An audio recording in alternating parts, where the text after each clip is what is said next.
సన్నిధిలో మన ప్రభువును రక్షకుడైన యేసుక్రీస్తు నామములో కూడి వచ్చినటువంటి దైవజనులు అయినటువంటి ప్రతి ఒక్కరికి, అలాగే ఇక్కడ ఉన్నటువంటి స్థానిక సంఘ సువార్థికులైనటువంటి సహోదరులు జాన్పాల్ గారికి, వారి కుటుంబానికి హృదయపూర్వకమైనటువంటి వందనాలు తెలియజేస్తున్నాము. అలాగే ఇక్కడ చేరి వచ్చిన స్థానిక సంఘానికి కూడా ప్రత్యేకమైన వందనాలు తెలియజేస్తున్నాను.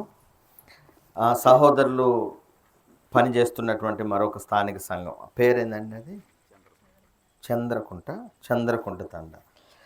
వాస్తవానికి సహోదరులు మరి అక్కడున్నటువంటి స్థానిక సంఘ సభ్యులతో కూడా కలిసి ఇక్కడ వారు కూడా వచ్చి కూర్చొని దేవుని యొక్క వాక్యం వినటానికి అవకాశం ఉంది అని సహోదరులు చెప్పాడు. నేనేమనుకున్నా అంటే, ప్రస్తుత కాలంలో సంఘం విషయంలో చాలా అబద్ధ బోధలు ప్రబలిపోయి ఉన్నాయి. వాళ్ళు కూడా వచ్చి మీతో పాటు కూర్చుంటే రెండింటికి ఒకేసారి మంచిగా వాక్యం చెప్తే కొంచెం క్షేమాభివృద్ధి పొందుతారని నేను ఆశించాను. ఏదేమైనప్పటికీ మరి కొన్ని కారణాల వల్ల అక్కడ ఉన్నటువంటి వాళ్ళు ఇక్కడికి రాలేకపోయారని సహోదరులు చెప్పడం జరిగింది. సరే, ఏదేమైనప్పటికీ దైవజనులు ఏంటే సంఘస్థులు ఎన్నట్టే. ఎందుకంటే చాలా సందర్భాల్లో సంఘానికి రిప్రజెంటేటివ్స్ మనమే, దైవజనులే సంఘాన్ని బలపరిచేది. సో ఒక్కొక్కసారి మరి మనం చక్కగా వినగలిగితే మన స్థానిక సంఘాలు కూడా మనం ఆ బోధ చెప్పగలుగుతామనేటువంటి ఆలోచన ఉంది. కాబట్టి సహోదరులు అలాగ బోధిస్తారని నేను నమ్ముతున్నాను. అందుకే చాలా సందర్భాల్లో బోధకులైనటువంటి మనము అనేక విషయాల్లో చాలా కఠినమైన తీర్పు పొందుతామనేది లేఖనం కూడా సెలవిస్తుంది. కారణం ఏంటంటే, మన యొక్క బాధ్యత, సంఘం పట్ల మనకున్నటువంటి బాధ్యత, ప్రత్యేకంగా ఏ సంఘాన్ని మనం నడిపిస్తున్నామో ఆ సంఘాన్ని దేవుని యొక్క వాక్యపు పరిధిలో, వాక్యాన్ని అనుసరించి, వాక్యాన్ని దాటిపోకుండా, వ్యక్తిగతమైన ప్రయోజనాల కోసం కాకుండా దేవునికి సంతోషపెట్టేటట్లుగా, ఇప్పుడు మనం చెప్పేటువంటి బోధ దేవుణ్ణి సంతోషపెడుతుందా అనేటట్లుగా బోధకులు బోధించాలి. కారణం ఏంటంటే, ఆ బోధే లేఖనం ఏది చెప్తుందో అదే విషయము ప్రజలకు చెప్తే రక్షణ పొందుతారు. దానికి అలా కాకుండా మనము వ్యక్తిగతమైన ప్రయోజనాలు కానీ, లేదా నా బోధ గొప్పగా వినాలనే ఉద్దేశంతో కానీ, లేదా నాకంటూ ఒక కొత్త సిద్ధాంతాన్ని తయారు చేసుకొని జనాలకు ఎక్కించి వాళ్ళని నాకు గ్రూప్గా తయారు చేసుకోవాలనేటువంటి వేరే ఉద్దేశాలతో ఏమైనా ఉంటే మాత్రము దేవుడు అటువంటి దాన్ని అంగీకరించడు. సో అటువంటి విధానం లేకుండా సరిగ్గా బోధించగలిగినటువంటి బోధకులు, వారిని దేవుడు ఇష్టపడతాడు. సో ఆ ఉద్దేశంతోనే నేను కానీ ఇంకా సహోదరులు ఇక్కడ ఉన్నటువంటి ప్రతి వారం కూడా అదే ఉద్దేశంతో బోధిస్తున్నాం. అయితే ఈరోజు ప్రత్యేకంగా ఇక్కడ ఉన్నటువంటి సంఘానికి నేను చెప్పదలుచుకున్న విషయం ఏంటంటే, ఈ కాకినాడ ప్రాంతము, మీరు ట్రైనింగ్ చేసినటువంటి కాకినాడ ప్రాంతంలో మా అల్లుడు కూడా అక్కడ ట్రైనింగ్ చేశాడు. అక్కడ చర్చ్ స్క్వేర్ అనేటువంటి ప్రాంతం ఉంది కదా? ఓకే, చర్చ్ స్క్వేర్ అనేటువంటి ప్రాంతం, దానికి ఎందుకు ఆ పేరు వచ్చింది? ఎందుకంటే అక్కడ చాలా చర్చిలు ఉన్నాయి, అంతే కదా? చాలా చర్చిలు, అంటే ఆ వీధి మొత్తం ఒకటి దాటితే ఇంకొద్దిగా దూరం వెళ్తే ఒకటి, అట్లా చాలా ఎక్కువ చర్చిలు ఉన్నాయి అక్కడ. అలాగే ఒక్కొక్క చర్చికి ఒక్కొక్క బోర్డు తగిలించబడి ఉంటుంది. సో ఎక్కువ చర్చిలు ఉన్నాయి కాబట్టి ఆ ప్రాంతం అంతటికి కూడా చర్చ్ స్క్వేర్ అనేటువంటి పేరు వచ్చిందనేది వాళ్ళు నాకు చెప్పినటువంటి విషయము. దేవుని కృపను బట్టి మీ దగ్గర ఇక్కడ అది లేదు, కానీ ఇటువంటి పరిస్థితులు ఈ లోకంలో మనం చూస్తూ ఉంటాం. మీరు ఈ తండా దాటిపోతే ఎక్కడికి వెళ్ళినా కానీ మీరు రెండు బజార్లకు ఒక బిల్డింగ్ను, ఒక చర్చ్ బిల్డింగ్ను అటు చూస్తా, దానికి మీద వేరు బోర్డులతో సంఘాలు మనకు కనిపిస్తూ ఉంటాయి. ఇవన్నీ మనం చూసినప్పుడు ప్రతి వాళ్ళకి వచ్చేటువంటి ఆలోచన, నేను ట్రైనింగ్ అయ్యి వచ్చిన కొత్తలో నాకు వచ్చిన ఆలోచన, ఇన్ని ఉన్నాయి, ఇన్ని పేర్లతో ఉన్నాయి సంఘాలు, ఏది కరెక్టు? కొంతమందిని చూస్తే చాలా సిన్సియర్గా ఉంటారు భక్తిలో, నిజంగా వాళ్ళు పాటలు బాగా పాడతారు, ప్రార్థన బాగా చేస్తారు, వాక్యాన్ని బాగా చెప్తారు, ఉపవాసాలు ఉంటారు, ఇలా చాలా ఉంటాయి. దీన్ని బేస్ చేసుకునే మనము ఇది కరెక్ట్ సంఘం అని చెప్పేది అని అనిపిస్తుంది కొద్దిసార్లు. కానీ దాన్ని బేస్ చేసుకొని మనము ఇది కరెక్ట్, ఇతను కరెక్ట్ అని మనం అనుకోకూడదు. మనం బేస్ చేసుకోవాల్సింది ఏంటంటే ఇది ఖచ్చితమైనది అని. ఎప్పుడు దేన్ని బేస్ చేసుకోవాలని మనం నిర్ణయానికి వస్తామంటే దేవుని యొక్క వాక్యములో చెప్పినట్లుగా, దేవుని యొక్క వాక్యము ఏదైతే చెప్పిందో అది చెప్పినట్లుగా వీళ్ళు చేస్తున్నారా, అది సంఘము పేరు కానీ, సంఘ క్రమము కానీ, సంఘ సిద్ధాంతము కానీ, లేకపోతే బోధ కానీ, ఏదైనా సరే బైబిల్ యొక్క లేఖనాన్ని అనుసరించి చేస్తున్నారా అనే దానిని బేస్ చేసుకొని ఇది నిజమైనది లేదు, ఇది సత్యమైనది కాదు అని మనం నిర్ణయానికి రావాలి. ఈరోజు సంఘము అంటే చాలామంది చర్చ్ అనే పదాన్ని డిక్షనరీ మీరు చూడండి, ఇంగ్లీష్ డిక్షనరీ మీరు చదువుకున్న వాళ్ళు ఉన్నారు కాబట్టి ఇంగ్లీష్ డిక్షనరీలో చర్చ్ అనేటువంటి పదాన్ని మీరు కొడితే ఒక పదం అర్థం ఏమొస్తుంది అంటే a building used for public Christian worship అనే పదాన్ని ఉపయోగించాడు. అంటే క్రైస్తవులు కూడుకొని ఆరాధించటానికి ఏర్పాటు చేసిన ఒక మందిరము, ఒక కట్టడము అని ఉంటుంది. కట్టడము మనం కూడా మన దృష్టిలో కూడా చర్చ్ అనగానే ఇదిగో ఇప్పుడు గోడలతో కట్టి పైన రేకులు వేసిన దీన్ని చర్చ్ అంటాం మనం అనుకుంటుంటాం. అలాగే పెద్ద బిల్డింగ్ కడితే అంటాము అది పెద్ద చర్చి అంటాం. కానీ బైబిల్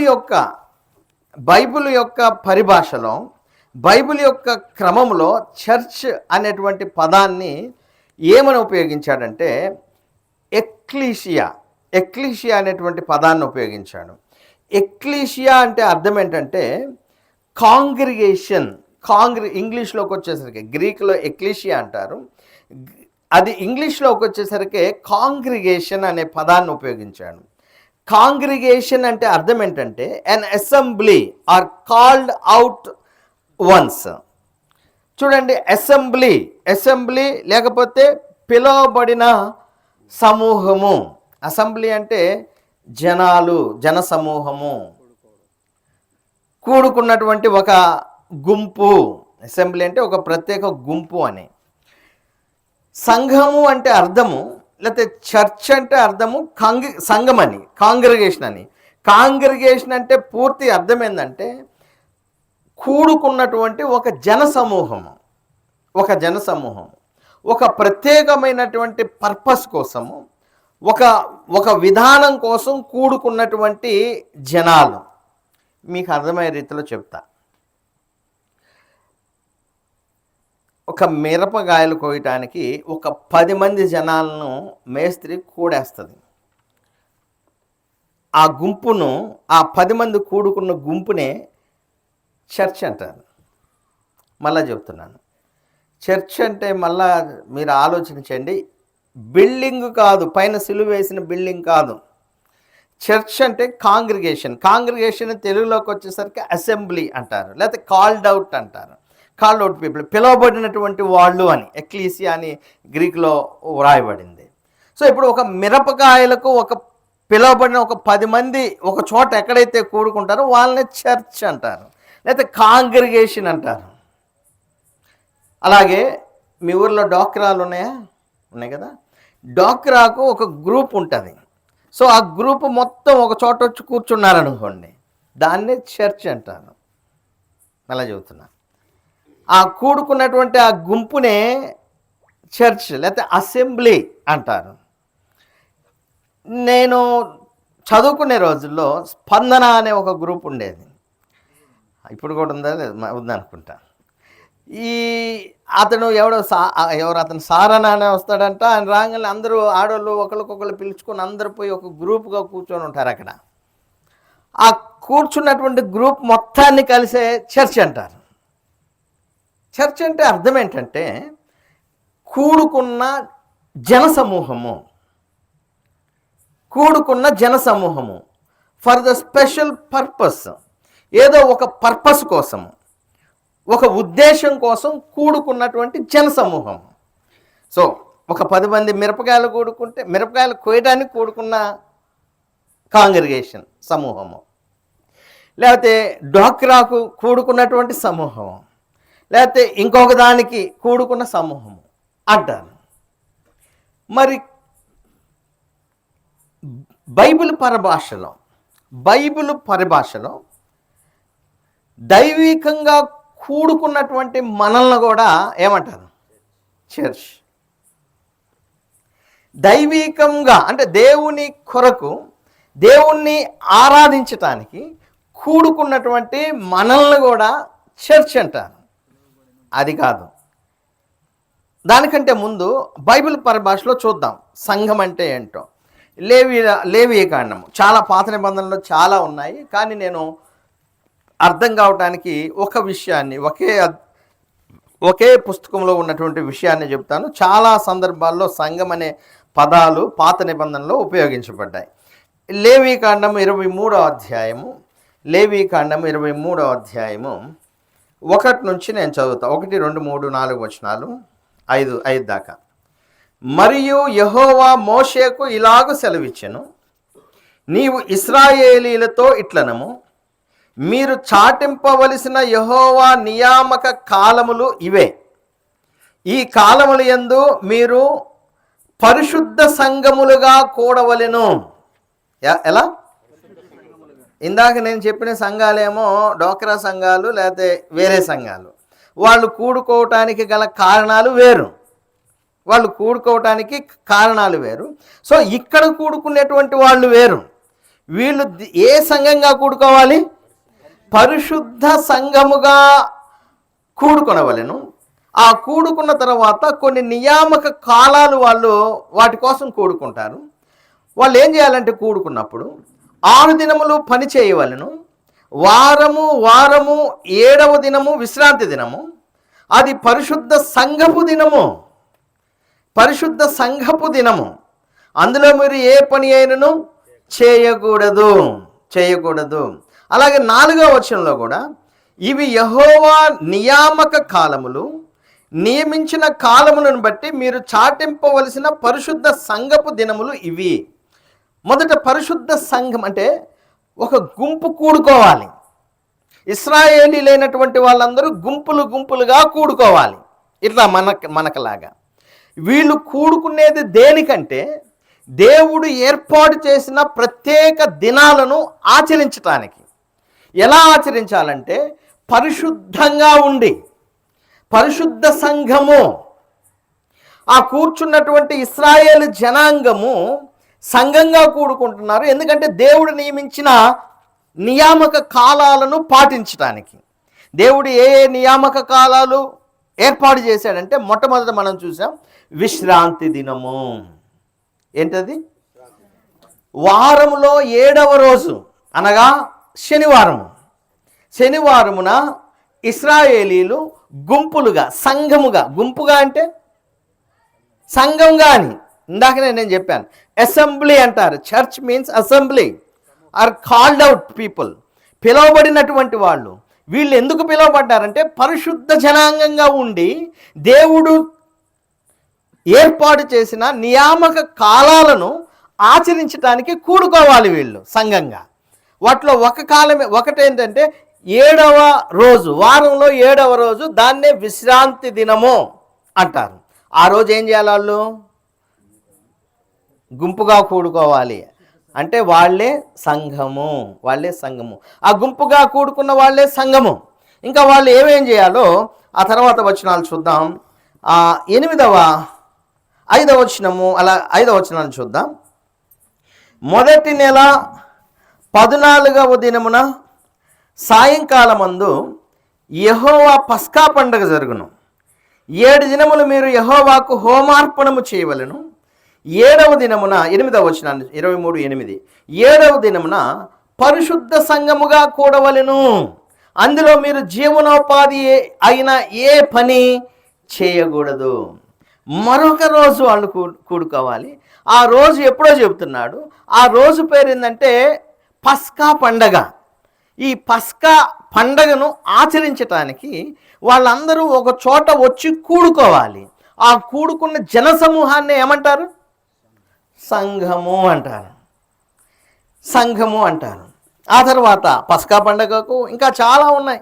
8వ వచనము, 7 దినములు మీరు యెహోవాకు హోమార్పణము చేయవలను, 7వ దినమున పరిశుద్ధ సంఘముగా కూడవలను, అందులో మీరు ఏ జీవనోపాధి పని చేయకూడదని వారితో చెప్పుము. 16వ వచనం, 7వ విశ్రాంతి దినపు మరుదినము వరకు మీరు 10 దినములు లెక్కించి యెహోవాకు క్రొత్త ఫలములతో నైవేద్యము అర్పింపవలను, ఆనాడే మీరు పరిశుద్ధ సంఘముగా.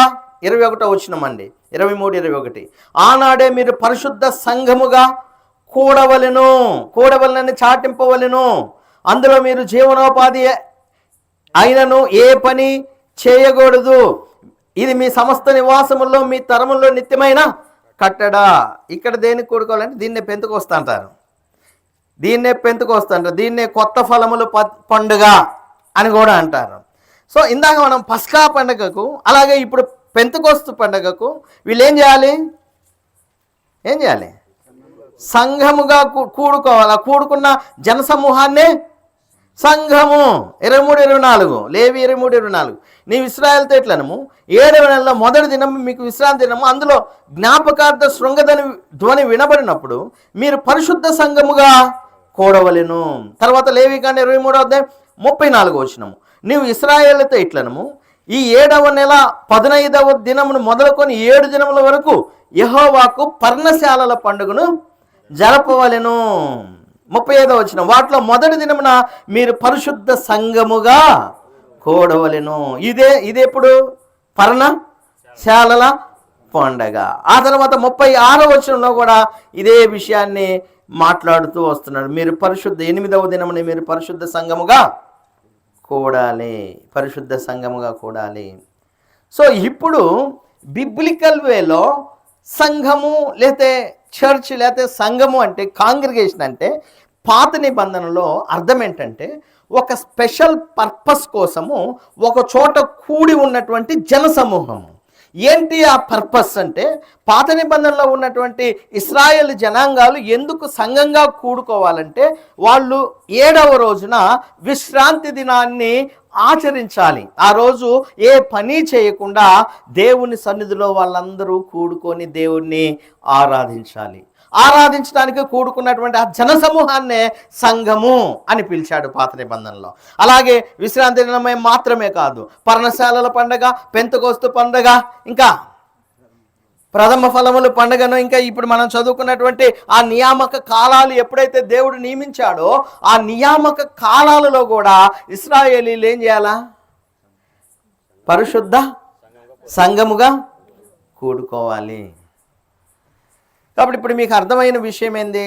సంఘము లేకపోతే చర్చ్ అంటే ఏంటి? పాత నిబంధన ప్రకారం అయితే, అసలు సహజంగా కూడా అయితే ఒక గుంపు, ఒక సమూహము, ఒక జనము, పిలవబడిన వాళ్ళు. అదే విషయాన్ని పాత నిబంధనలో ఆలోచిస్తే వాళ్ళు కూడా ఒక పర్పస్ కోసం, ఒక ఉద్దేశం కోసం ఒక చోట పిలువబడ్డారు. కాబట్టి వాళ్ళని ఏమన్నారు? సంఘం అన్నారు. ఎందుకు వాళ్ళు పిలువబడ్డారు? వాళ్ళు పరిశుద్ధ సంఘంగా కూడుకొని ఆ రోజులు ఆచరిస్తూ దేవుణ్ణి ఆరాధించడానికి. కాబట్టి వాళ్ళు ఇశ్రాయేలీలు సంఘము, ఇశ్రాయేలీలు అయినటువంటి దేవుని సంఘము అని పిలుస్తారు వాళ్ళను. ఇప్పుడు మనము ఇశ్రాయేలీలం కాదు కదా, మనం క్రైస్తవులం. మనము ఇట్లా సంఘంగా పిలిచింది ఎవరు? ఒకసారి మనం చూద్దాం. రోమీలకు రాసిన పత్రిక 1వ అధ్యాయము 2వ వచనం, దేవుని సువార్త నిమిత్తము ప్రత్యేకింపబడివాడనైన పౌలు రోమాలో ఉన్న దేవుని ప్రియులందరికీ, అనగా పరిశుద్ధులుగా ఉండుటకు పిలువబడిన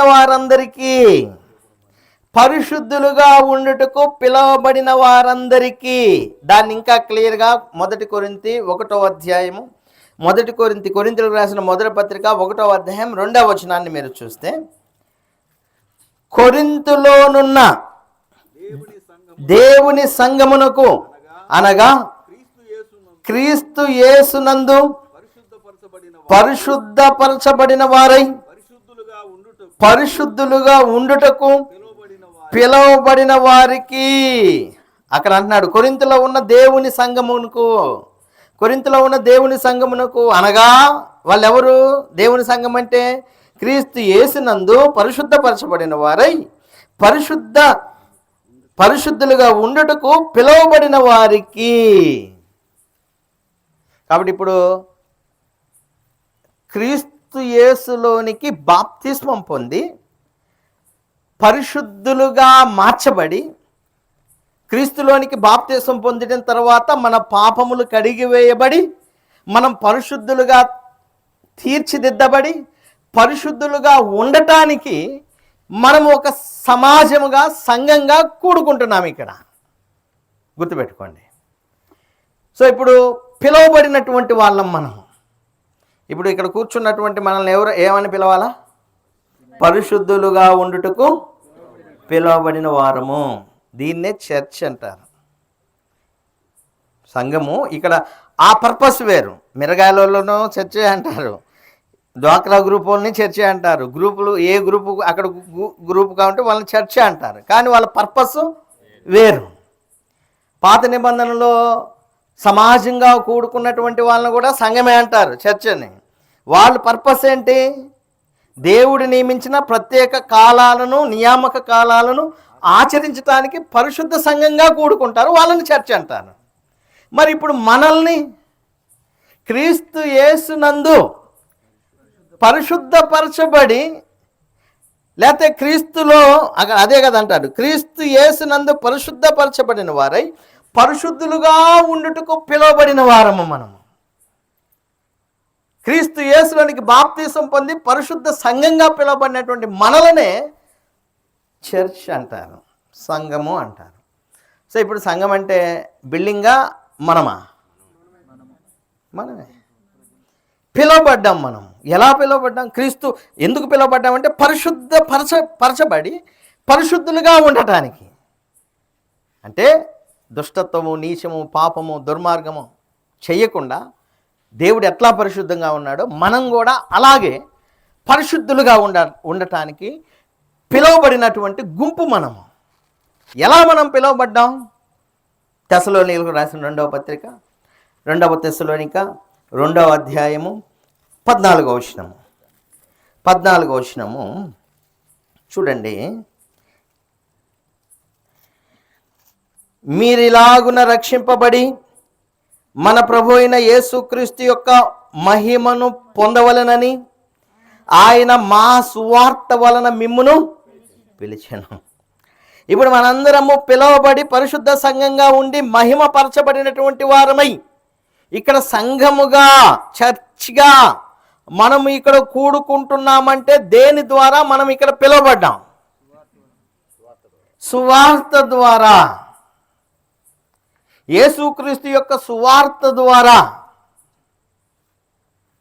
కాబట్టి గుర్తుపెట్టుకోండి, కొన్ని చోట్ల ఎలా ఉందంటే చర్చికి వెళ్తున్నామంటే మాకు సంబంధించిన ఆయన కాబట్టి మేము వెళ్తాం అని ఒకళ్ళు, లేదా అక్కడ పలహారాలు ఇంకొకటి పంచుతారు కాబట్టి మేము వెళ్తాం. ఇట్లా రకరకాల ఉద్దేశాలతో వెళ్ళినటువంటి వాళ్ళు సంఘము అని పిలువబడరు. అది ఏ సంఘము? దేవుని యొక్క, అంటే ఒక ప్రత్యేక పర్పస్తో వచ్చిన సంఘం. అంటే ఏ పర్పస్? పరిశుద్ధులుగా ఉండుటకు పిలువబడి పరిశుద్ధులుగా ఉండుటకు దేవుని యొక్క మహిమను పొందటానికి ఒక గుంపుగా చేరినటువంటి సంఘం మనం. ఇక్కడికి రావడానికి గల కారణం ఏంటంటే యేసుక్రీస్తు యొక్క సువార్తను విని, యేసుక్రీస్తు యొక్క సువార్త ద్వారా, యేసుక్రీస్తు సువార్త ఏంటి? క్రీస్తు మన పాపముల కొరకు చనిపోయి సమాధి చేయబడి మృతుల్లో నుండి తిరిగి లేపబడ్డాడు. అది నమ్మి మీరు బాప్తిస్మం పొందితే మీరు రక్షణ పొందుతారు, పాపాలు క్షమించబడతాయి. మీరు కూడా మృతుల్లో నుండి క్రీస్తు ఎలాగూ లేపబడ్డాడో అలాగూ లేపబడతారు అనే సువార్త. అది విని పరిశుద్ధులుగా మార్చబడి పరిశుద్ధ సంఘంగా ఉండటానికి కూడుకున్నటువంటి జనసమూహమే సంఘము, చర్చ్ అంటారు. అంతే కదా? ఇప్పుడు మీకేమర్థమైంది? చర్చ్ అంటే ఎవరు? మనమంటే పరిశుద్ధులుగా ఉండటానికి పిలువబడ్డాం. దేని ద్వారా పిలువబడ్డాం? సువార్త ద్వారా పిలువబడ్డాం. అయితే సువార్త ద్వారా పిలువబడినటువంటి ఆ సంఘముగా ఉన్నటువంటి వాళ్లకు పర్పస్ ఉంది. ఇందాక మనం చెప్పాం, మిరగాయలు కోసే వాళ్ళని మిరగాయల సంఘం అనుకున్నాం అనుకో, వాళ్ళకు ఒక పర్పస్ ఉంది. ఏంది? వాళ్ళు మిరగాయలు కోయడానికి గుంపు అయ్యారు, అంతే. అలాగే డ్వాక్రా వాళ్ళు ఏదో డబ్బులు పంచుకోవడానికి గుంపు అయ్యారు. ఇశ్రాయేలీలు పరిశుద్ధ సంఘంగా ఉండటానికి దేవుని నియామక కాలాలను ఆచరించడానికి కూడుకున్నారు. మనము పరిశుద్ధులుగా ఉండటానికి పిలువబడ్డాము. అంతేకాదు, మనకి ఇంకా పనులు ఉన్నాయి. పేతురు రాసిన మొదటి పత్రిక 2వ అధ్యాయము, పేతురు రాసినటువంటి మొదటి పత్రిక 2వ అధ్యాయము 9వ వచనాన్ని ఒకసారి చూద్దాం. అయితే మీరు చీకటిలో నుండి ఆశ్చర్యకరమైన తన వెలుగులోనికి మిమ్మును పిలిచిన వాని గుణాతిశయములను ప్రచురము చేయు నిమిత్తము ఏర్పరచబడిన వంశమును, రాజులైన యాజక సమూహమును, పరిశుద్ధ జనమును, దేవుని సొత్తైన.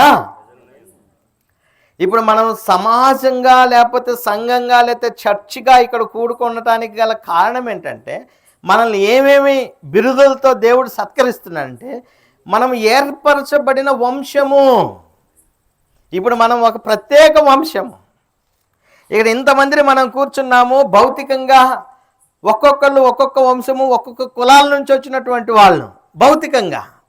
కానీ క్రీస్తులోనికి వచ్చిన తర్వాత ఇక్కడ కులం లేదు, వంశాలు లేవు, నేను గొప్ప నువ్వు తక్కువ అనేటువంటివి లేవు. బైబిల్ వీళ్ళందరినీ కలిపి పరిశుద్ధ సంఘముగా బాప్తిస్మము ద్వారా ఒక చోట కూడుకున్నటువంటి సంఘాన్ని అందరినీ కలిపి దేవుడు ఏమని పిలుస్తున్నాడంటే, ఏర్పరచబడిన వంశము, రాజులైన యాజక సమూహము, దేవుని సొత్తైన ప్రజలు. వీళ్ళు ఎందుకు పిలువబడ్డారంటే, మిమ్మల్ని పిలిచిన వాని గుణాతిశయాలను ప్రచురం చేయాలి. మనల్ని పిలిచింది ఎవరు? ప్రభు అయిన యేసుక్రీస్తు. దేని ద్వారా?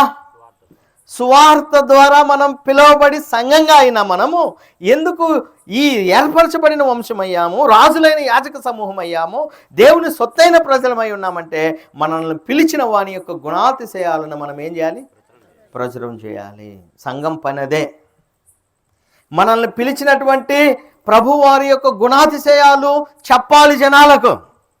ఆయన ఎందుకు రక్షకుడయ్యాడు, ఎందుకు పరలోకంలో నుండి రావాల్సి వచ్చింది, ఆయన ఎందుకు చనిపోయాడు, ఆయన ఎందుకు లేచాడు, ఆయన ఎందుకు విశ్వాసం ఉంచడం ద్వారా మనకి ఏం జరుగుతుంది, పరలోకం అంటే ఏంటి, వీటన్నిటిని గూర్చి మనము ఇంకా చాలా ఉన్నాయి ప్రచురము చెయ్యటానికి మనందరం కూడుకున్నాము. సో ఇప్పుడు మనందరం ఎవరము? అవును, మనల్ని అందరిని కలిపి ఏమంటాం ఈ గుంపుని? సంఘము లేకపోతే చర్చ్ అంటాం. సో మరి ఈ చర్చికి పేరు ఉండాలా?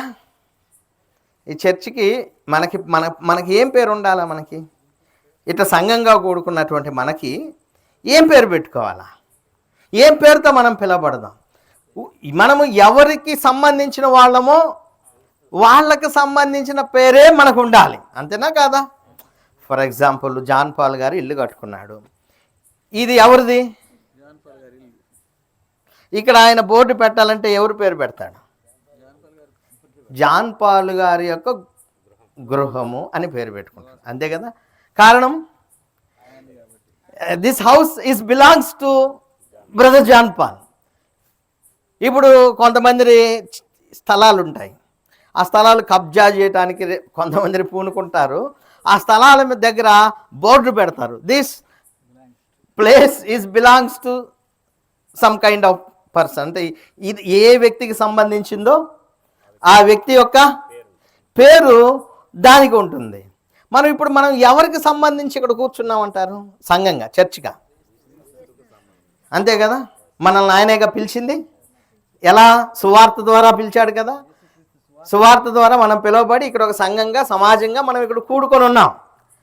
పరిశుద్ధపరచబడి పరిశుద్ధులుగా ఉండాలి, మహిమ పొందటానికి ఏర్పరచబడిన వంశంగా, రాజులైన యాజక సమూహముగా, దేవుని సొత్తైన ప్రజలుగా ఇక్కడ మనం కూడుకున్నాము. మనకంటూ ఒక ఐడెంటిటీ ఉండాలి. ఇప్పుడు మీరు ఎక్కడైనా చూడండి, స్కూల్లో పేరు రాయించాలన్నా ఏమడుగుతారు? ఖచ్చితంగా అడుగుతారు, వారి నువ్వెవరు అంటే ఐఎమ్ సన్ ఆఫ్ శామ్యూల్ అని నేను రాస్తా. అంటే మా తండ్రి పేరుని బట్టి నాకు ఐడెంటిటీ ఉంది, అంతే కదా. మరి ఇప్పుడు మనం ఒక ఇప్పుడు మనం కూడుకున్న సంఘం, మనకు ఒక ఐడెంటిటీ ఉండాలా, మనకి ఒక పేరు ఉండాలా. మనం ఫలానా వ్యక్తికి సంబంధించిన వాళ్ళము అని మనం కూడా చెప్పుకోవాలి. మరి అలా చెప్పుకోవాలంటే బైబిల్ మనకి ఏం చెప్తుందండి? బైబిల్ మనకేం చెప్తుంది? ఇక్కడ విషయం ఏంటంటే, కొంతమంది ఎలా ఉన్నారంటే, నాకు రాత్రి ఒక కల వచ్చింది అంటే, వీళ్ళు పాపం వాక్యం చెబుతారు, ఒక జనాల్ని కూడబెడతారు, అంటే సంఘంగా చేస్తారు, బాప్తీసాలు ఇస్తారు. ఇచ్చి వీళ్ళు ఏం చేస్తారంటే, నాకు ఒక రాత్రి కల వచ్చింది, ఒక పేరు కనిపించింది. సో నేను ఆ పేరు పెడతాను ఈ చర్చ్కి. చర్చ్ అంటే మళ్ళీ గుర్తుపెట్టుకోండి, బిల్డింగా మనము. సో మనకి వాళ్ళు తగిలిచ్చే పేరు ఏదో ఒక పేరు తగిలిస్తారు అక్కడ. అంటే రాత్రి కల్లో వచ్చిన పేరు ఇది దేవుడు అంగీకరిస్తాడా? ఎందుకు అంగీకరించడంటే బైబిల్లో లేదు కాబట్టి, అంతే, దట్స్ ఆల్. లేఖనం, ఇప్పుడు మనం ఏదైనా ఒక దాన్ని చేస్తున్నామంటే మనకు అథారిటీ, అధికారము ఏంటి? దేవుని యొక్క వాక్యాన్ని మించిపోకూడదు. సో ఇప్పుడు ఒక ఆయన వచ్చి నాకు రాత్రి ఒక కలలో ఒక పేరు వచ్చింది కాబట్టి నేను ఈ చర్చికి ఆ పేరు పెడతా అన్నాడు అనుకోండి, దేవుడు అంగీకరించను.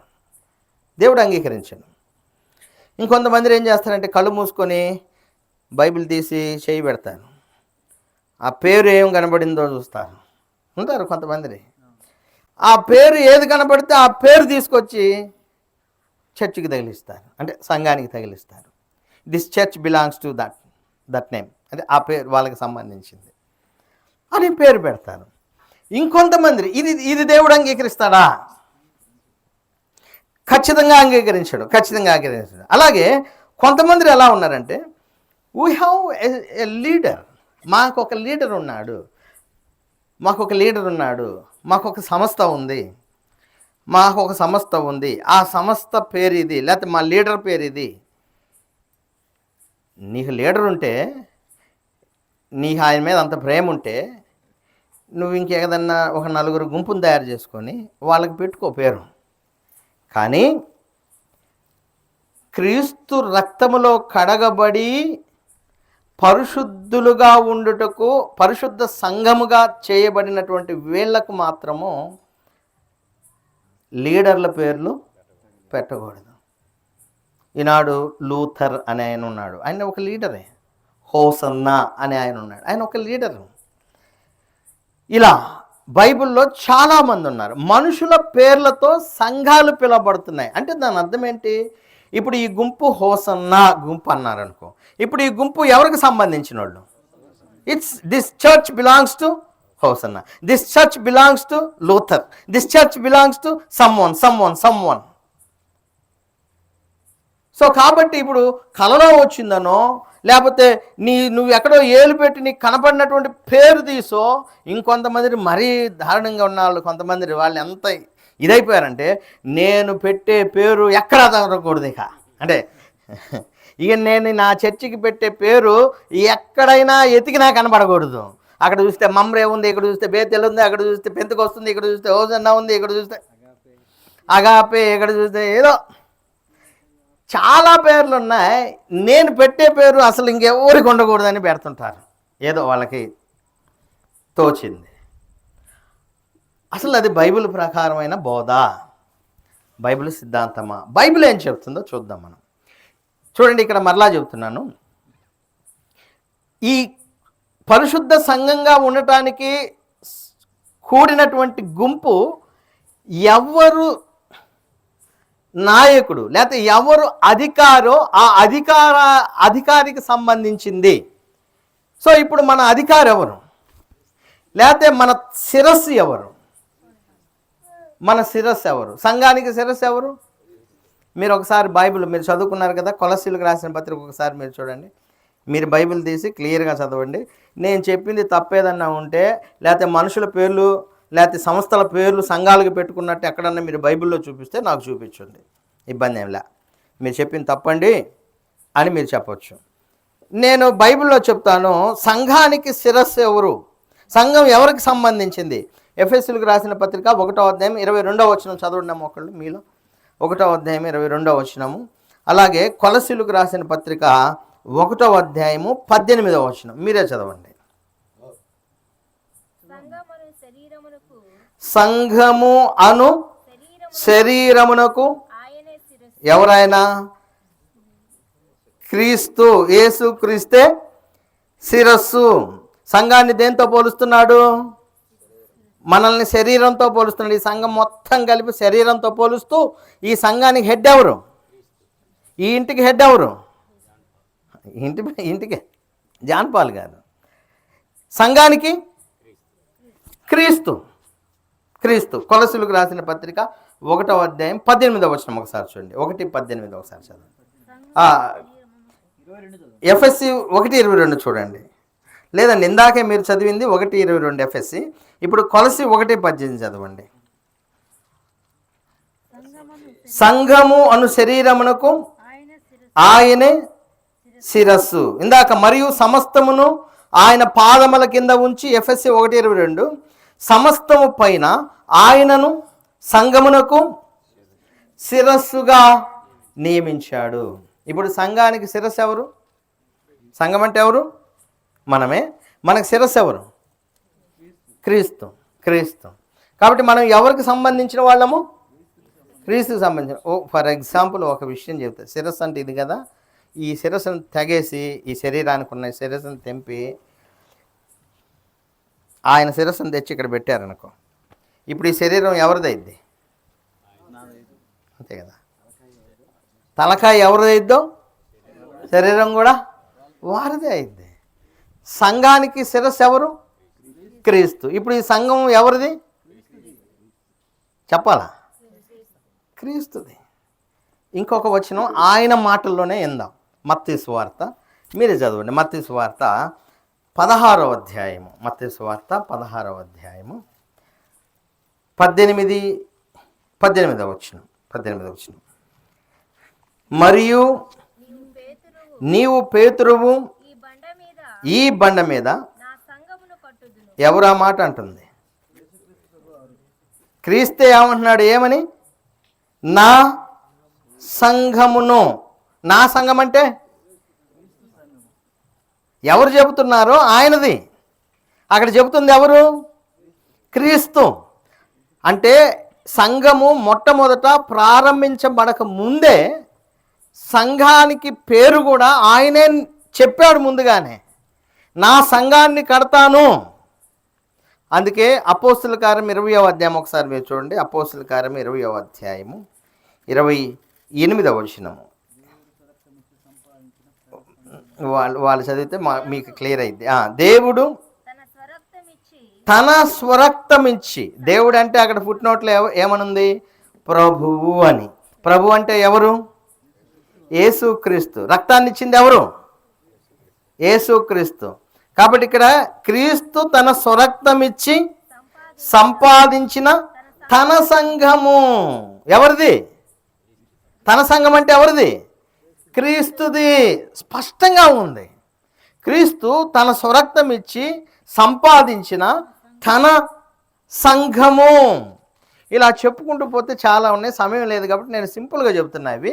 ఇప్పుడు మనం అనుకున్నాం సంఘముగా ఉండటకు మనందరము సువార్త ద్వారా పిలువబడి ఒక గుంపుగా చర్చిగా ఇక్కడ కూడుకున్నాం. మన ఐడెంటిటీ ఏంది అని అడిగినప్పుడు మీరు ఎవరికి సంబంధించిన వాళ్ళు అన్నప్పుడు ఎవరికి సంబంధించిన వాళ్ళు? మనం క్రీస్తుకు సంబంధించిన వాళ్ళము. ఎందుకంటే మన సంఘం అనే ఈ శరీరానికి శిరస్సు ఎవరు? క్రీస్తు. మనుషులు కాదు. అలాగే ఆయనే చెప్పాడు, ఈ బండ మీద నా సంఘాన్ని కడతానని ఆయనే చెప్పాడు, ఆయన నోటితో చెప్పాడు. ఆ తర్వాత అపోస్తులు ఏమంటున్నారంటే ప్రభువు తన స్వరక్తం ఇచ్చి సంపాదించిన తన సంఘము అని మాట్లాడుతున్నాడు. సో ఇప్పుడు మీరు సంఘంగా పిలువబడ్డారు, మీరు చర్చ్, ఇప్పుడు మీరు ఎవరికి సంబంధించిన వాళ్ళు?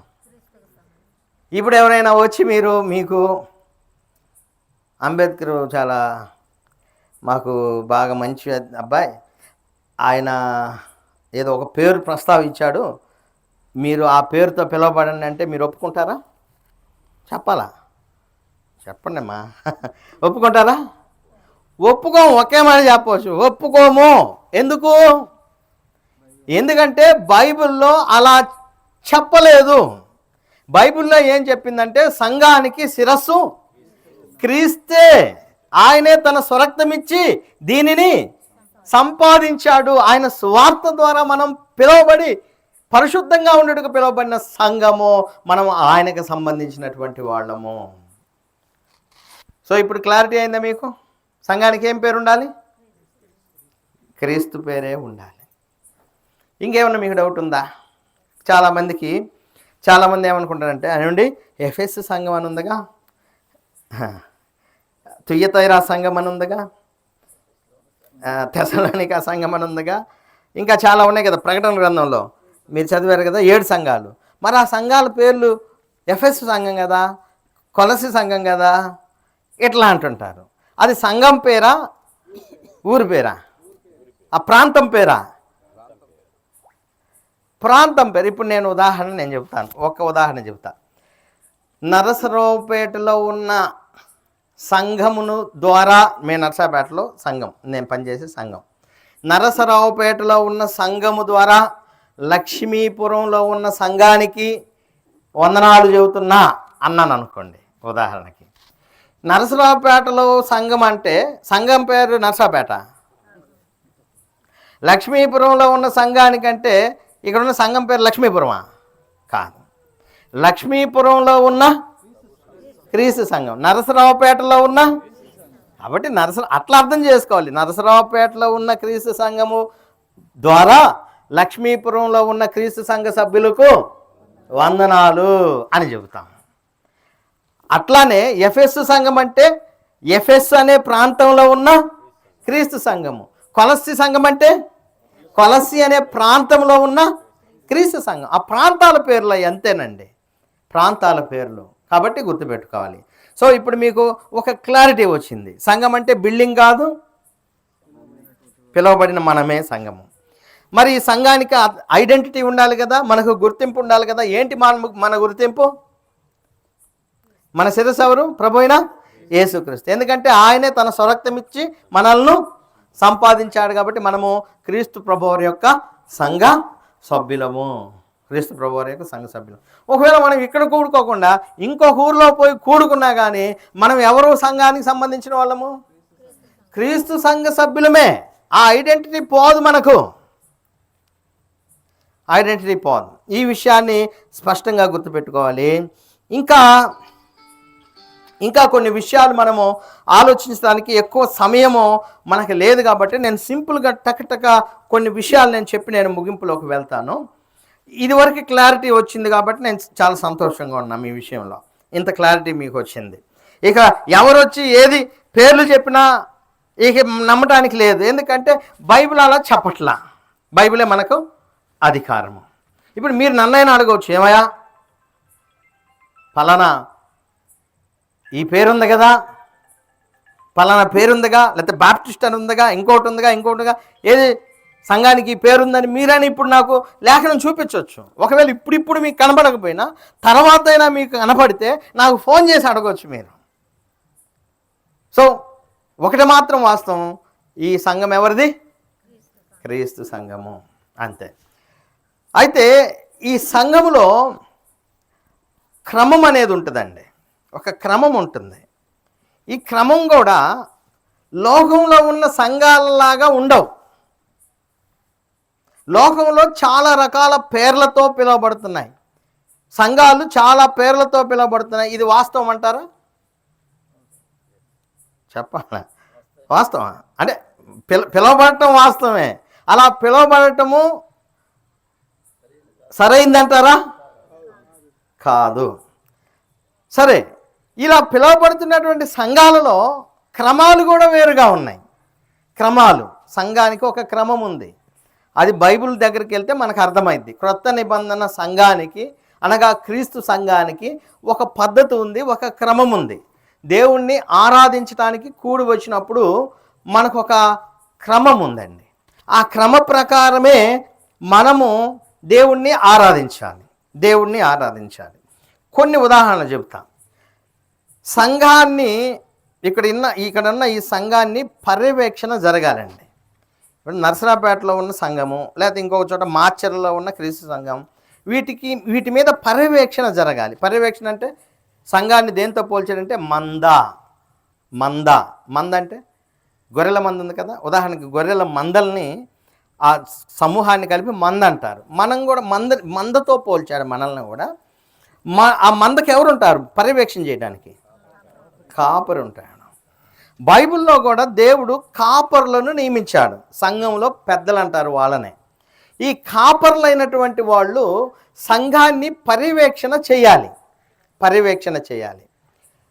అయితే ఎవరు పర్యవేక్షణ చేస్తున్నారో వాళ్ళ యొక్క అధికారం క్రిందే మందు ఉంటుంది, గుర్తుపెట్టుకోండి. ఇక్కడ సంఘ పెద్దలు ఎవరైతే ఉండి పనిచేస్తారో వాళ్ళ యొక్క అధికారం కిందే సంఘం ఉంటుంది. వాళ్ళ అధికారం కింద అంటే అర్థము, వాళ్ళు బోధలోయి కాకుండా వాళ్ళ ఇష్టం వచ్చిన సిద్ధాంతాలు తీసుకొచ్చి మంద మీద రుద్దమని కాదు. బైబిల్లో ఏది ఉందో దాని ప్రకారం నడిపించేటువంటి నాయకులు సంఘంలో పెద్దలు ఉండాలి. వాళ్ళ పర్యవేక్షణ కింద సంఘం ఉండాలి. ఈ సంఘం పర్యవేక్షణ చేయబడుతున్నప్పుడు ఇక్కడున్న స్థానిక సంఘము మీకంటూ మీరే స్వతంత్రంగా పరిపాలింపబడాలి. దీని మీద ఇంకా వేరే వాళ్ళకి అధికారము లేదు. ఇప్పుడు మేము వచ్చినా, ఇంకొకళ్ళు వచ్చినా వచ్చి మేము బలపరిచి మా ప్రియ సహోదరులు మీరు క్రీస్తు సంఘంలో మాతో పాటు మీరు కూడా ఉన్నారని మిమ్మల్ని ప్రోత్సహించడం తప్ప మీ మీద అధికారం చేయటానికి మాకు అధికారము లేదు. ఎందుకంటే 1 పేతురు 5వ అధ్యాయం 1 నుంచి 3 వచనాల్లో చూస్తే మీకు తర్వాత చదువుకోండి. తర్వాత ఇప్పుడు టైం లేదు మీకు, అందుకని నేను త్వరగా వెళ్తాను. 1 పేతురు 5వ అధ్యాయము 1 నుంచి 3 వచనాలు దీనిలో చూస్తే మీకు అర్థమైంది. మీకు అలా ఉండాలి. అంతేకాదు ఈ సంఘములో సంఘ క్షేమాభివృద్ధి కొరకు దేవుడు కొందరిని ఏర్పాటు చేశాడు. మొదట అపోస్తులను, ఆ తర్వాత ప్రవక్తలను, ఆ తర్వాత బోధకులను, ఆ తర్వాత ఉపదేశకులను, టీచర్స్ అంటారు, ఇవాంజలిస్ట్స్ అంటారు, తర్వాత ఇవాంజలిస్ట్స్ను అంటే సువార్థికులను దేవుడు ఏర్పాటు చేశాడు. ఇప్పుడు సహోదరులు జాన్ పాల్ గారు ఇక్కడ బోధకులైతే, ఇక్కడ సంఘములో పెద్దగా అంటే బాప్తిసం పొంది ఆ పెద్ద యొక్క లక్షణాలు కలిగిన 2-3 ఎవరైనా ఇక్కడ సంఘం మీద పర్యవేక్షణ చేయొచ్చు. వాళ్ళ అధికారం క్రింద ఉండాలి. ఇక్కడ బోధకులు ఉండొచ్చు, సువార్త చెప్పేవాళ్ళు ఉండొచ్చు. ఇది క్రమము సంఘంలో. అది ఎఫెసీయులకు రాసినటువంటి పత్రిక 4వ అధ్యాయము 13వ వచనంలో చూడొచ్చు. మీరు ఇప్పుడు చదవద్దు, సమయం లేదు మనకి, మీరు తర్వాత రాసుకొని చదవండి. ఆ తర్వాత ఈ సంఘానికి ఒక ఆరాధనా క్రమం ఉంటుంది, ఆరాధించే క్రమం. నరసరాపేటలో ఒక ఆమె ఏందండి, అందరూ కలిసి లేచి ఇట్టిట్ట చెయ్యులూపుతా అందరూ కలిసి ఒకేసారి ప్రార్థన చేస్తుంటే మీరెవరు సంఘంలో ఇట్లా అంటలేదు, లేకపోతే ఇలా అనట్లేదు, ఇట్లా కొన్ని అట్లా అంటుంది. ఇంకొక చోట ఇంకొకటి ఒక్కొక్క చోట ఒక్కొక్కటి. అదేంటి ఆర్సీఎం చర్చిల్లో బొమ్మలు పెడతారు కదా, మరియమ్మ బొమ్మ లేకపోతే యేసుప్రభు బొమ్మ, వాళ్ళు బొమ్మలు పెట్టి వాళ్ళకి దండం పెడతారు కదా, క్యాండిల్ వెలిగిస్తారు కదా, మరి మీ చర్చిలో లేదేంది అంటారు. అంటే ఒక్క చోట ఉన్నది ఇంకొక చోట ఉన్నది ఇంకొక చోట అంటారు. వాళ్ళందరూ తెల్ల డ్రెస్సులు వేసి వస్తున్నారండి ఆ ఊర్లో చర్చిలో, మనమేంది అసలు తెల్ల డ్రెస్సు లేకుండా అనేవాళ్ళు ఉన్నారు. ఇలాంటి రకరకాలైనటువంటి సిద్ధాంతాలు, బోధనలు ఉన్నాయి. ఇన్ని బోధనలు ఉన్నప్పుడు మనం దేన్ని అనుసరించాలా, ఏది నిజము ఏది సత్యము అని అనుకున్నప్పుడు మనము సత్యం ఏదంటే బైబిల్లో క్రొత్త నిబంధన ఏది చెప్పిందో అదే సత్యం. ఫర్ ఎగ్జాంపుల్ సంఘ సభ్యులు సంఘము ఆరాధించడానికి కూడుకునే రోజు ఎప్పుడు? కానీ కొంతమంది శనివారం కూడుకుంటున్నారు. వాళ్ళు ఏంటంటే పాత నిబంధనలో విశ్రాంతి దినం చెబుతున్నారు, కానీ క్రొత్త నిబంధనలు అది ఉందా? లేదు. ఒకటి, ఆరాధనకు కూడి వచ్చినటువంటి మనము పాటలు పాడుతున్నారా? పాడుతున్నప్పుడు క్రొత్త నిబంధనలో వాయిద్యాల మీద పాడినట్టు ఎక్కడన్నా ఉందా? మీరు చూపిస్తారా? పాత నిబంధనలో కాకుండా, అంటే పాత నిబంధన చట్టం కింద ఇప్పుడైతే మనం లేవు, యేసుక్రీస్తు రక్తంలో కడగబడి పాత నిబంధన చట్టం కింద ఉంటే అక్కడ సంఘం కూడుకున్నప్పుడు వాళ్ళు ఏం చేశారు? పస్కా పండుగ చేశారు, పర్ణశాల పండుగలు చేశారు, వాయిద్యాలు వాయించారు, బలులు ఇచ్చారు, సున్నతి పొందారు, చాలా ఉన్నాయి. ఇప్పుడు మనం ఆ సంఘమా, పాత నిబంధన క్రమంలో ఉన్న సంఘమా, క్రీస్తు రక్తంలో కడగబడిన క్రొత్త నిబంధన సంఘమా? మనం క్రొత్త నిబంధన క్రింద ఉన్నటువంటి సంఘములో దేవుణ్ణి ఆరాధించడానికి కూడి వచ్చారు. ఒకసారి కొరింథీయులకు రాసిన, ఇది చదవండి మీరు, కొరింథీయులకు రాసినటువంటి మొదటి పత్రిక. నేను పూర్తిగా వివరించడానికి సమయం లేదు కాబట్టి పై పాయింట్ నేను చెప్పుకుంటూ మీకు వెళ్తున్నాను. కొరింథీయులకు రాసిన మొదటి పత్రిక 14వ అధ్యాయము 26వ వచనము. సహోదరులారా, ఇప్పుడు మీలో ఏమి జరుగుచున్నది? మనం కూడి వచ్చేది ఎప్పుడు ఆరాధించడానికి దేవుడిని? ఆదివారం ఏం జరుగుతుంది కూడి వచ్చినప్పుడు? ఒకడు ఒక కీర్తన పాడవలనన్నాడు, మరి ఒకడు బోధింపవలనని ఉన్నాడు. అంటే ఇక్కడ వచ్చినప్పుడు ఏం జరుగుతాయి అంటే పాటలు పాడటము, బోధించటము. ఆ రోజుల్లో ఇంకా ఈ యూదు భాష రానటువంటి అన్ని జనాంగాలకు వచ్చినటువంటి భాషల్లో మాట్లాడే శక్తిని దేవుడు వాళ్ళకి ఇచ్చాడు. ఆ భాష యొక్క అర్థం చెప్పే శక్తిని కూడా సంఘంలో కొంతమందికి ఇచ్చాడు. ఇలా జరుగుతుండేది. సో ఇలా కూడి ఉన్నప్పుడు వాడు కీర్తనలు పాడారని ఉందలే కానీ, ఒకడు కీర్తనలు పాడాడు, ఒకడేమో డ్రమ్ వాయించుండు, ఇంకొకడేమో తబలా కొట్టాడు అని ఉందా? లేదు. ఏమనుంది? కేవలము కీర్తనలు పాడిరి. మీరు క్రొత్త నిబంధన ఎక్కడైనా చూడండి, యేసుక్రీస్తు కీర్తనలు పాడినట్టుంది, డ్రమ్ములతో పాడినట్టు లేదు. అపోస్తులు పాడినట్టుంది, వాయిద్యాలతో పాడినట్టు లేదు. అపోస్తులు చెరసాల్లో వేసి పాడారు, వాళ్ళు వాయిద్యాలతో పాడల. అక్కడ వాయిద్యాలు ఎక్కడ ఉన్నాయి అని మీరు అనుకున్నప్పటికీ కూడా, అసలు వాళ్ళు లేనప్పుడు బయట ఉన్నప్పుడు కూడా వాళ్ళు వాయిద్యాలతో పాడినట్టు ఎక్కడా లేదు. బైబిల్ ఏం చెప్తుందంటే స్పష్టంగా చెబుతుంది, మీ జిహ్వా ఫలాలను దేవునికి సమర్పించండి, లేకపోతే అర్పించండి, అంటే నాలుకతో పాడండి. కొరింథీయులకు రాసినటువంటి మొదటి పత్రిక 14వ అధ్యాయం 15లో అంటాడు, ఆత్మతో పాడండి, మనస్సుతో పాడండి. ఆత్మతో పాడండి, మనసుతో పాడండి అంటే హృదయాల్లో నుండి దేవునికి గానము చేయండి అని లేఖనాలు స్పష్టంగా సంఘంగా కూడి వచ్చినప్పుడు. అలాగే ఆదివారమున రొట్టె విరిచారు. అపోస్తుల కార్యం 20వ అధ్యాయం 7వ వచనంలో ప్రభురాత్రి భోజనము, క్రీస్తు శరీరాన్ని రక్తాన్ని ఆదివారం మనం ఏం చేయాలి? ప్రతి ఆదివారము. మీరు అనుకోవచ్చు ఆదివారం అంటే ఏ ఆదివారం అయితే ఏమైందని అని. ఏ ఆదివారం అని అంటారు. మీకు చెబుతాను, నెలలో ఎన్ని ఆదివారాలు వస్తాయి? ఆదివారం కూడుకోండి అన్నాడు అనుకో, నెలలో ఎన్ని ఆదివారాలు వస్తాయి? ఒకటే వస్తుందా? నెలకు ఒకటి వస్తుందా? మరి సంఘాలు ఏం చేస్తారు? నెలలో ఒకసారి, సంవత్సరానికి ఒకసారి రొట్టె విరుస్తుంటారు. కానీ బైబిల్ ఏం చెబుతుందంటే వారం వాళ్ళు ఏం చేశారు? రొట్టె విరిచారు. రొట్టె విరచడానికి కూడుకున్నారు. అపోస్తుల కార్యం 20వ అధ్యాయం 7వ వచనం. ఆ తర్వాత వాళ్ళు సంఘ క్షేమాభివృద్ధి కొరకు ఆదివారమున చందా పోగు చేశారు. ఆదివారమున చందా. ఈరోజు సమాధి దగ్గరకు పోతే చందా, ఇంకో చోటకు పోతే చందా, ఎక్కడికి పోయినా చందానే. అది క్రొత్త నిబంధన క్రమం కాదు. కాబట్టి చర్చి నేను మీకు అర్థం కావడానికి పై పని చెప్తా వస్తున్నా. సో ఇప్పుడు మీకు మళ్ళీ ఒకసారి రివ్యూ చేస్తాను. సంఘం అంటే ఏంటి? పిలువబడిన సమూహము. మనకు ఐడెంటిటీ ఎవరు? యేసుక్రీస్తు. ఎందుకంటే మన కొరకు రక్తాన్ని చిందించింది ఆయనే, మనల్ని సువార్త ద్వారా పిలిచింది ఆయనే, నా సంఘాన్ని కడతానన్నది ఆయనే. కాబట్టి మనం ఎవరి సంఘము? క్రీస్తు సంఘము. క్రీస్తు సంఘంలో మనము ఎక్కడైతే కూడుకుంటున్నామో ఈ సంఘంలో పర్యవేక్షణ ఉంటుంది. ఆ పర్యవేక్షణ చేసేది ఎవరు? సంఘంలో సంఘ పెద్దలు. వాళ్ళకి లక్షణాలు ఏంటో తర్వాత సమయం ఉంటే నేను చెప్తాను. సంఘ పెద్దలు ఎలా ఉండాలో. సంఘ పెద్దలు మాత్రమే కాదు, సంఘంలో బోధకులు ఉంటారు,